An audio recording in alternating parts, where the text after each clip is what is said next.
Welcome to Sherlock Holmes Short Stories.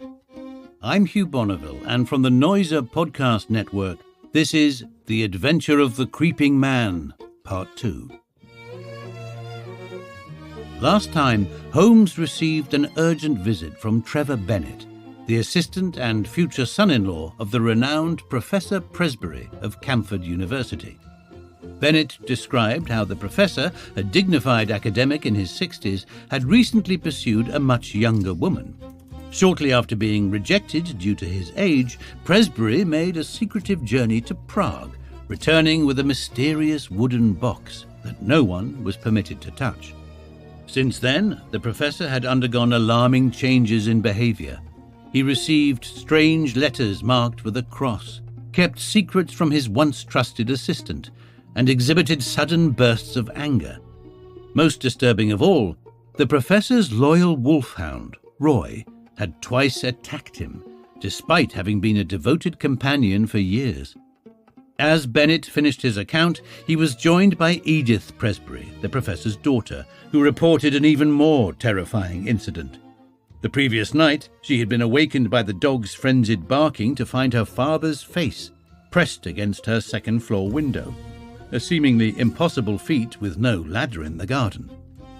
Holmes was particularly intrigued by certain dates mentioned in Bennett's meticulous notes, and theorized they might hold the key to the professor's transformation. He arranged to travel to Camford the following day, believing that the strange behavior might follow a predictable pattern. Now, Holmes and Watson are headed to the professor's home to find answers.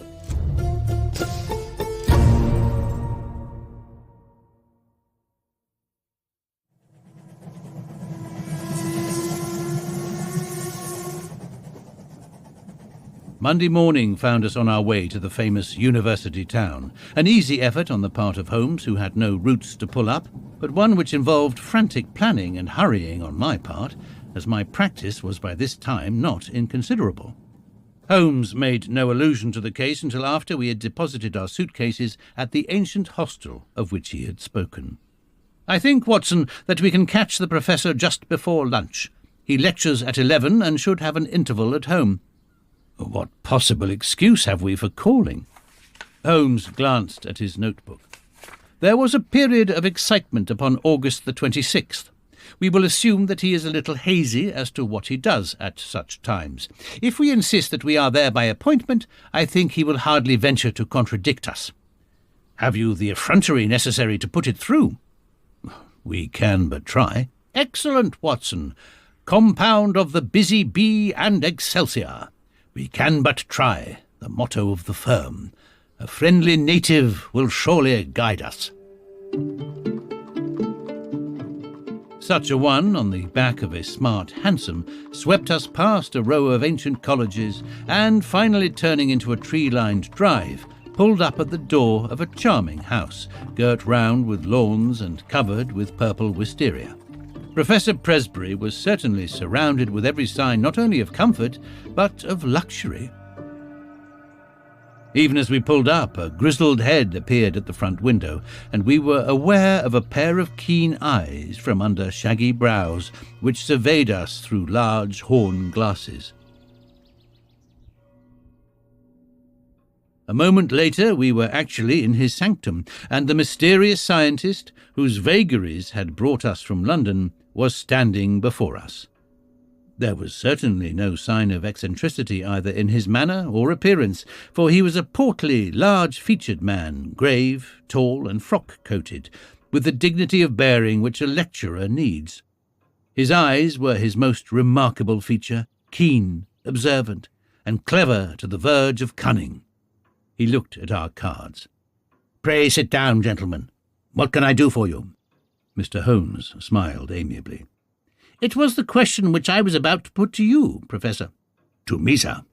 "Possibly there is some mistake. I heard through a second person that Professor Presbury of Camford had need of my services." "Oh, indeed." It seemed to me that there was a malicious sparkle in the intense grey eyes. "You heard that, did you? May I ask the name of your informant?" I am sorry, Professor, but the matter was rather confidential. If I have made a mistake, there is no harm done. I can only express my regret. Not at all. I should wish to go further into this matter. It interests me. Have you any scrap of writing, any letter or telegram to bear out your assertion? No, I have not. I presume that you do not go so far as to assert that I summoned you. I would rather answer no questions, said Holmes. No, I dare say not, said the Professor with asperity. However, that particular one can be answered very easily without your aid. He walked across the room to the bell. Our London friend, Mr. Bennet, answered the call. Come in, Mr. Bennet. These two gentlemen have come from London under the impression that they have been summoned. You handle all my correspondence. Have you a note of anything going to a person named Holmes? No, sir, Bennet answered with a flush. That is conclusive, said the Professor, glaring angrily at my companion.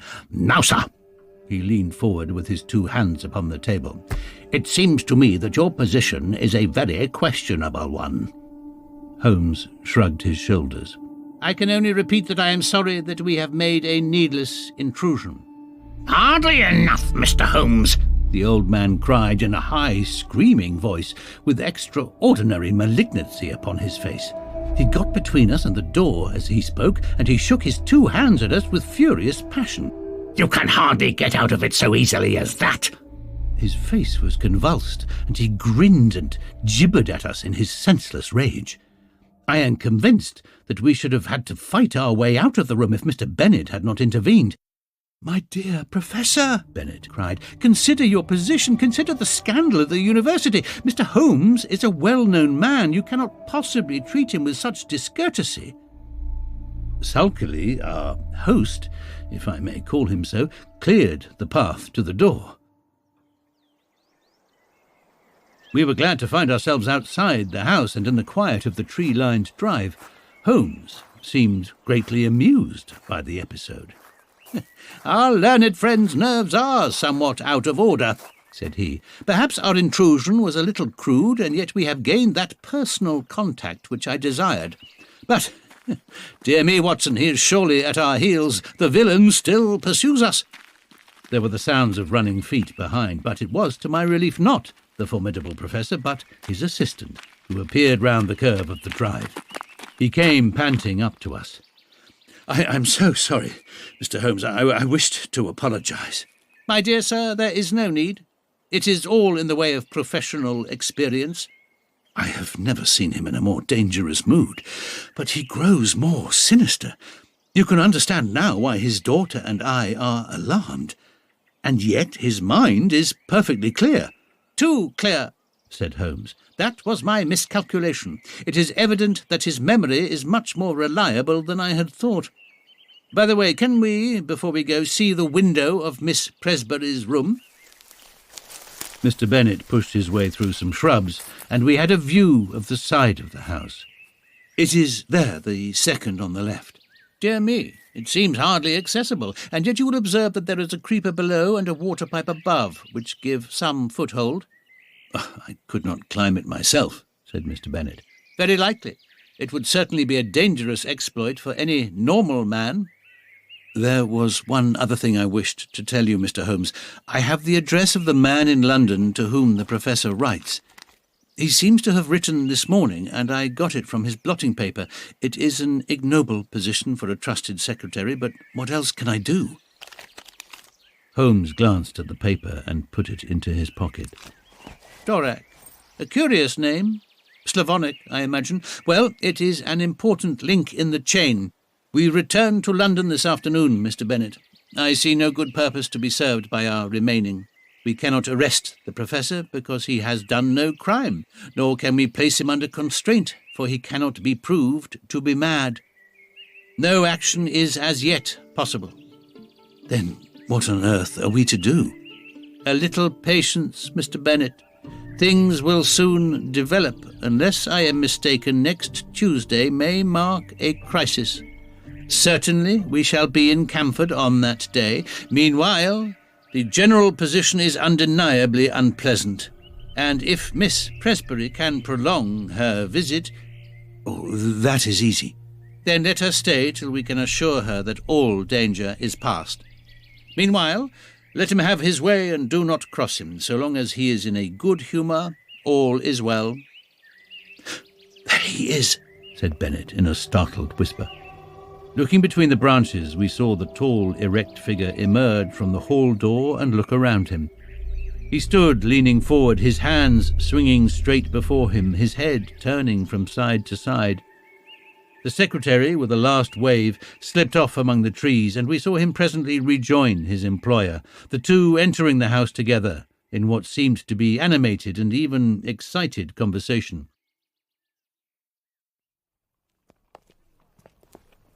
"I expect the old gentleman has been putting two and two together," said Holmes, as we walked hotelwards. "He struck me as having a particularly clear and logical brain, from the little I saw of him. Explosive, no doubt, but then, from his point of view, he has something to explode about if detectives are put on his track, and he suspects his own household of doing it. I rather fancy that friend Bennet is in for an uncomfortable time." Holmes stopped at a post office and sent off a telegram on our way. The answer reached us in the evening, and he tossed it across to me. "Have visited the Commercial Road and seen Dorak. Suave person, bohemian, elderly, keeps large general store. Mercer." "Mercer is since your time," said Holmes. "He is my general utility man who looks up routine business. It was important to know something of the man with whom our professor was so secretly corresponding. His nationality connects up with the Prague visit." "Well, thank goodness that something connects with something," said I. "At present we seem to be faced by a long series of inexplicable incidents with no bearing upon each other. For example, what possible connection can there be between an angry wolfhound and a visit to Bohemia, or either of them with a man crawling down a passage at night? As to your dates, that is the biggest mystification of all." Holmes smiled and rubbed his hands. We were, I may say, seated in the old sitting-room of the ancient hotel, with a bottle of the famous vintage of which Holmes had spoken on the table between us. "Well, now, let us take the dates first," said he, his fingertips together, and his manner as if he were addressing a class. "This excellent young man's diary shows that there was trouble upon July the 2nd.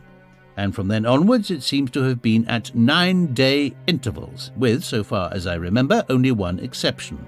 Thus the last outbreak upon Friday was on September the 3rd, which also falls into the series, as did August the 26th, which preceded it.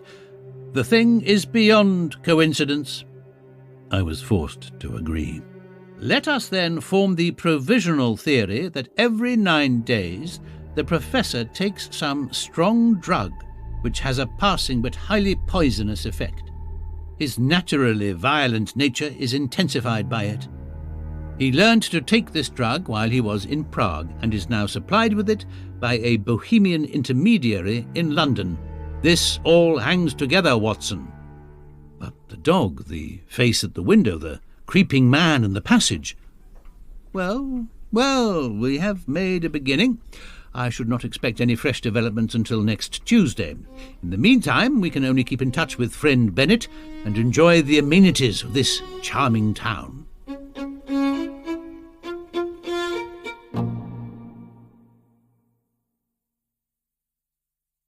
I'm Julie Andrews, and it is my great pleasure to bring you Jane Austen Stories, the new show from the Noiser Podcast Network.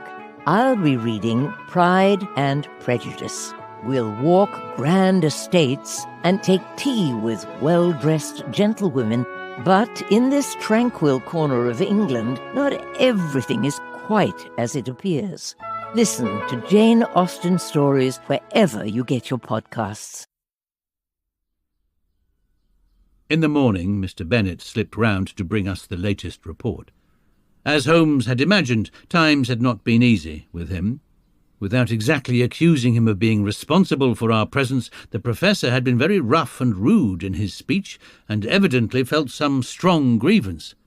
This morning he was quite himself again, however, and had delivered his usual brilliant lecture to a crowded class. "Apart from his queer fits," said Bennet, "he has actually more energy and vitality than I can ever remember, nor was his brain ever clearer. But it's not he. It's never the man whom we have known." "I don't think you have anything to fear now for a week at least," Holmes answered. "I am a busy man, and Dr. Watson has his patients to attend to. Let us agree that we meet here at this hour next Tuesday, and I shall be surprised if before we leave you again we are not able to explain, even if we cannot perhaps put an end to, your troubles. Meanwhile, keep us posted in what occurs." I saw nothing of my friend for the next few days, but on the following Monday evening I had a short note asking me to meet him next day at the train. From what he told me as we travelled up to Camford, all was well. The peace of the Professor's house had been unruffled, and his own conduct perfectly normal. This also was the report which was given us by Mr. Bennet himself when he called upon us that evening at our old quarters in the Chequers. He heard from his London correspondent today. There was a letter and there was a small packet, each with the cross under the stamp which warned me not to touch them. There has been nothing else. "That may prove quite enough," said Holmes grimly. "Now, Mr. Bennet, we shall, I think, come to some conclusion tonight. If my deductions are correct, we should have an opportunity of bringing matters to a head. In order to do so, it is necessary to hold the Professor under observation. I would suggest, therefore, that you remain awake and on the lookout. Should you hear him pass your door, do not interrupt him, but follow him as discreetly as you can. Dr. Watson and I will not be far off. By the way, where is the key of that little box of which you spoke?" Upon his watch chain." "I fancy our researches must lie in that direction. At the worst, the lock should not be very formidable. Have you any other able-bodied man on the premises?" There is the coachman, MacPhail." "Where does he sleep?" "Over the stables." "We might possibly want him. Well, we can do no more until we see how things develop. Goodbye. But I expect that we shall see you before morning."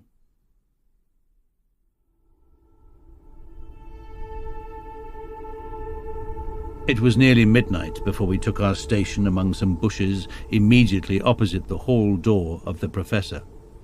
It was a fine night, but chilly, and we were glad of our warm overcoats. There was a breeze, and clouds were scudding across the sky, obscuring from time to time the half-moon. It would have been a dismal vigil were it not for the expectation and excitement which carried us along, and the assurance of my comrade that we had probably reached the end of the strange sequence of events which had engaged our attention. "If the cycle of 9 days holds good, then we shall have the Professor at his worst tonight," said Holmes.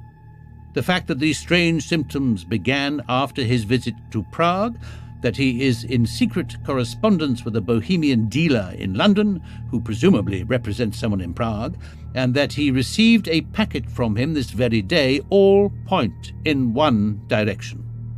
What he takes and why he takes it are still beyond our ken, but that it emanates in some way from Prague is clear enough.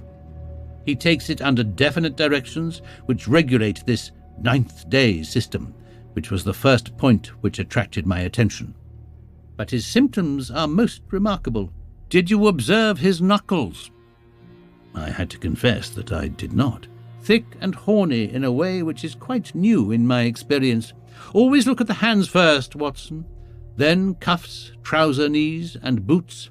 Very curious knuckles which can only be explained by the mode of progression observed by—" Holmes paused and suddenly clapped his hand to his forehead.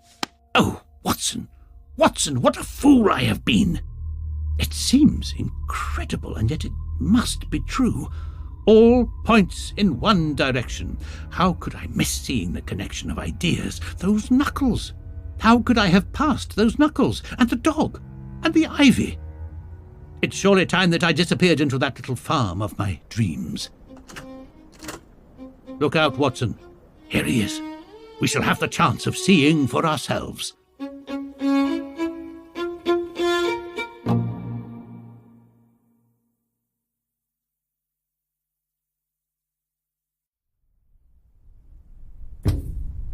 The hall door had slowly opened, and against the lamp-lit background we saw the tall figure of Professor Presbury. He was clad in his dressing gown. As he stood outlined in the doorway, he was erect but leaning forward with dangling arms, as when we saw him last. Now he stepped forward into the drive, and an extraordinary change came over him. He sank down into a crouching position and moved along upon his hands and feet, skipping every now and then as if he were overflowing with energy and vitality. He moved along the face of the house and then round the corner. As he disappeared, Bennett slipped through the hall door and softly followed him. "Come, Watson, come!" cried Holmes, and we stole as softly as we could through the bushes until we had gained a spot whence we could see the other side of the house, which was bathed in the light of the half-moon. The professor was clearly visible, crouching at the foot of the ivy-covered wall. As we watched him, he suddenly began with incredible agility to ascend it. From branch to branch he sprang, sure of foot and firm of grasp, climbing apparently in mere joy at his own powers, with no definite object in view. With his dressing gown flapping on each side of him, he looked like some huge bat glued against the side of his own house, a great square dark patch upon the moonlit wall. Presently he tired of this amusement and, dropping from branch to branch, he squatted down into the old attitude and moved towards the stables, creeping along in the same strange way as before. The wolfhound was out now, barking furiously and more excited than ever when it actually caught sight of its master. It was straining on its chain and quivering with eagerness and rage. The professor squatted down very deliberately just out of reach of the hound and began to provoke it in every possible way. He took handfuls of pebbles from the drive and threw them in the dog's face, prodded him with a stick which he had picked up, flicked his hands about only a few inches from the gaping mouth, and endeavoured in every way to increase the animal's fury, which was already beyond all control. In all our adventures, I do not know that I have ever seen a more strange sight than this impassive and still dignified figure crouching frog-like upon the ground and goading to a wilder exhibition of passion the maddened hound, which ramped and raged in front of him by all manner of ingenious and calculated cruelty. And then, in a moment, it happened. It was not the chain that broke, but it was the collar that slipped, for it had been made for a thick-necked Newfoundland. We heard the rattle of falling metal, and the next instant dog and man were rolling on the ground together, the one roaring in rage, the other screaming in a strange shrill falsetto of terror. It was a very narrow thing for the professor's life. The savage creature had him fairly by the throat. Its fangs had bitten deep, and he was senseless before we could reach them and drag the two apart. It might have been a dangerous task for us, but Bennett's voice and presence brought the great wolfhound instantly to reason. The uproar had brought the sleepy and astonished coachman from his room above the stables. "I'm not surprised," said he, shaking his head. "I've seen him at it before, and I knew the dog would get him sooner or later." The hound was secured, and together we carried the professor up to his room, where Bennett, who had a medical degree, helped me to dress his torn throat. The sharp teeth had passed dangerously near the carotid artery, and the hemorrhage was serious. In half an hour, the danger was past. I had given the patient an injection of morphia, and he had sunk into deep sleep. Then, and only then, were we able to look at each other and to take stock of the situation. "I think a first-class surgeon should see him," said I. "For God's sake, no!" cried Bennett. "At present the scandal is confined to our own household. It is safe with us. If it gets beyond these walls, it will never stop. Consider his position at the university, his European reputation, the feelings of his daughter." "Quite so," said Holmes. I think it may be quite possible to keep the matter to ourselves and also to prevent its recurrence, now that we have a free hand. The key from the watch chain, Mr. Bennet. MacPhail will guard the patient and let us know if there is any change. Let us see what we can find in the Professor's mysterious box.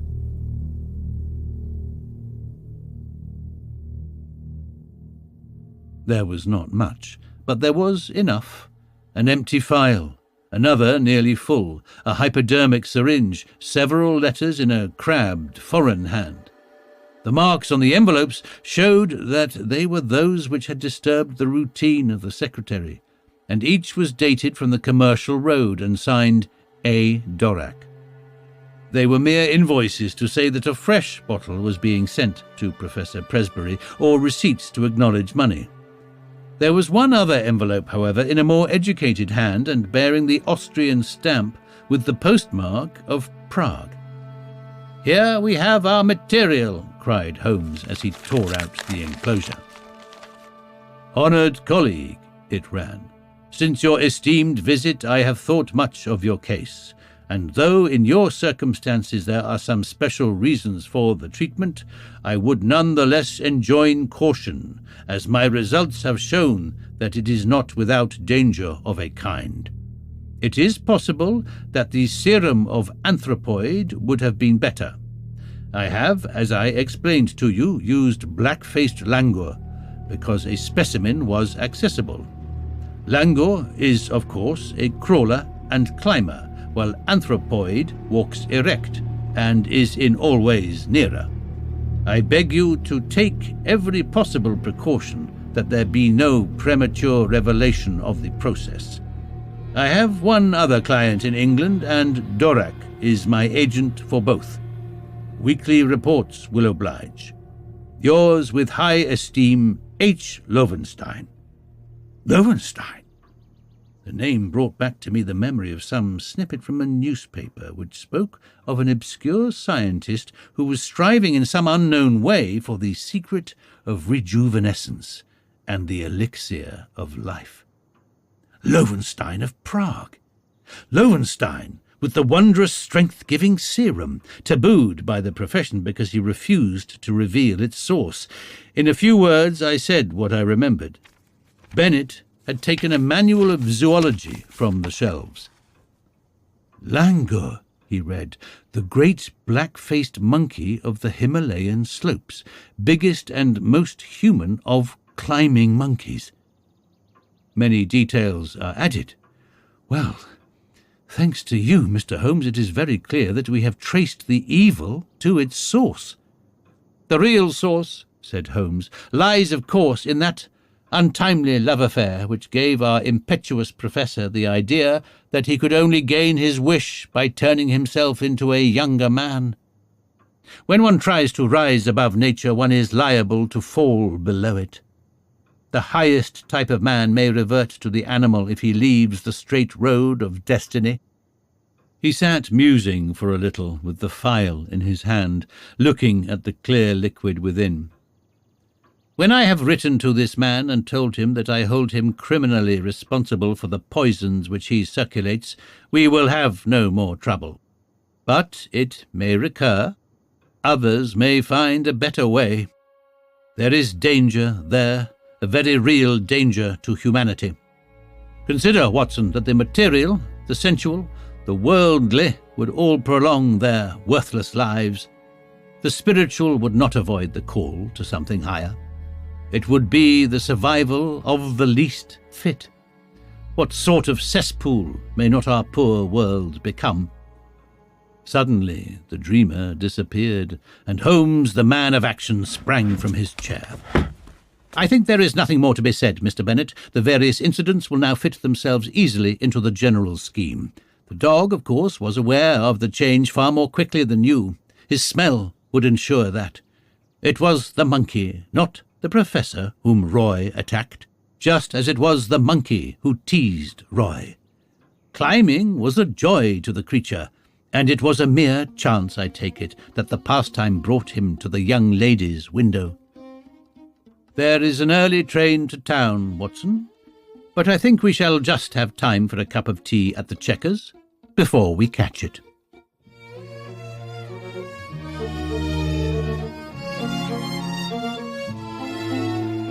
Next time on Sherlock Holmes Short Stories, Holmes and Watson investigate an ill-fated transatlantic love story in The Adventure of the Noble Bachelor. When the daughter of a California millionaire marries into one of England's most prestigious families, the match seems perfect, until the bride vanishes during her own wedding breakfast. Scotland Yard suspects foul play at the hands of the groom's jealous ex-lover, but Holmes is convinced the real explanation is far stranger.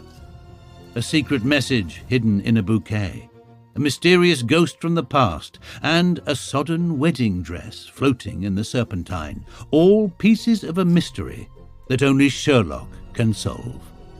That's next time.